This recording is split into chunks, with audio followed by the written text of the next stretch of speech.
नमस्कार बंधुरा मालतीर मिनी किचेने अनेक अनेक स्वागतम। अन्यदिনের নতুন আজ চলে এসেছি আপনাদের কাছে নতুন একটা রেসিপি নিয়ে।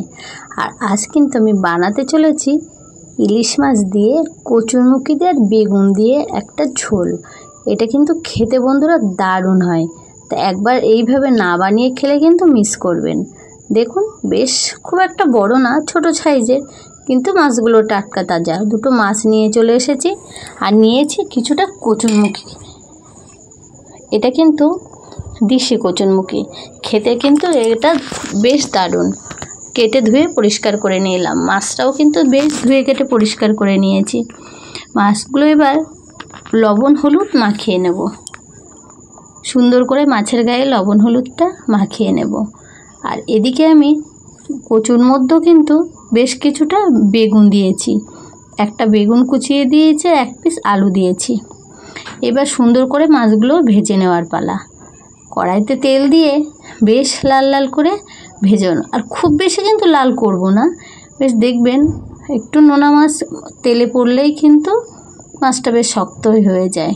খুব বেশি লাল করে কিন্তু ইলিশ মাছের ঘ্রাণটাই কিন্তু বেরিয়ে যায়। দেখুন মাছগুলো কিন্তু এর থেকে বেশি আর ভাজবো না, তুলে নিলাম। এবার ওই তেলের কড়াই কিন্তু বেশ কিছুটা তেল দিয়ে একটু পাঁচফোড়ন সম্বাদ দিয়ে কিন্তু আমি কচুরমুখী আর বেগুনটা তুলে দিয়েছি। দিয়ে বেশ ভালো করে একটু ভেজে নেব। বেশ কিছুটা লবণ হলুদ দিয়ে নাড়াচাড়া করে একটা ঢাকনা দিয়ে মিনিট 5-এর জন্য কিন্তু আমি একটু ঢেকে দেব। দেখবেন এর ভিতর থেকে কিন্তু যে তেলটা থাকে সেটা বেরিয়ে আসবে, আর এগুলো বেশ ভাজা ভাজা হয়ে যাবে। দেখতেই পাচ্ছেন কতটা তেল বেরিয়ে এসেছে ভিতর থেকে। এইভাবে একটু ভেজে নেবেন,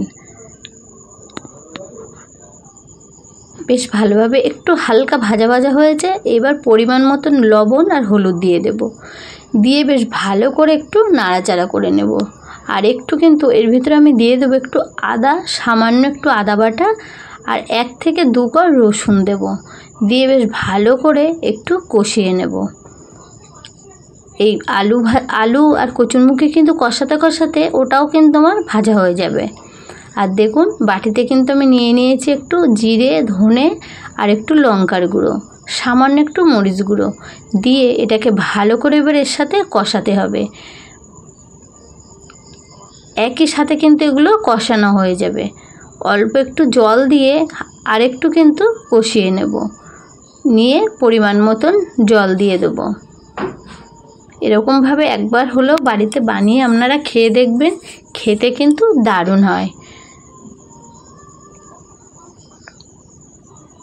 আর হ্যাঁ বন্ধুরা, আমার এই রেসিপিটা যদি আপনাদের একটু ভালো লেগে থাকে তো প্লিজ একটা লাইক, কমেন্ট, শেয়ার ও সাবস্ক্রাইব করতে ভুলবেন না। সাবস্ক্রাইব করে পাশে থাকবেন আর পাশে থাকা বেল আইকনটিটা প্রেস করে দেবেন, তাহলে ভিডিও ছাড়ার সাথে সাথে নোটিফিকেশনটা আপনাদের কাছে গিয়ে আগে পৌঁছে যাবে। দেখুন কথা বলতে বলতে কিন্তু বেশ তরকারিটা ফুটে উঠেছে।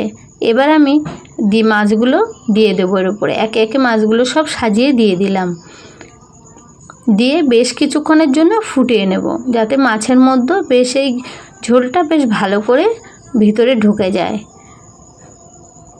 সামান্য একটু লবণ কম পড়েছে, একটু লবণ দিয়ে দিলাম। আর দেখুন কচুরমুখীগুলো কিন্তু সেদ্ধও হয়ে গেছে। একটু খুন্তি দিয়ে কেটে কিন্তু দেখে নিলাম যে কচুরমুখী ঠিকঠাক সেদ্ধ হয়েছে কিনা। এরকমভাবে আলু, বেগুন, কচুরমুখী দিয়ে ইলিশ মাছ দিয়ে রান্না করে খেলে কিন্তু অন্য মাংসের আর কোনো প্রয়োজনও হবে না। আজকের মতন রেসিপি এই পর্যন্ত, নিয়ে আসছি একটা পরের রেসিপি। ততক্ষণ সবাই সুস্থ থাকবেন, ভালো থাকবেন।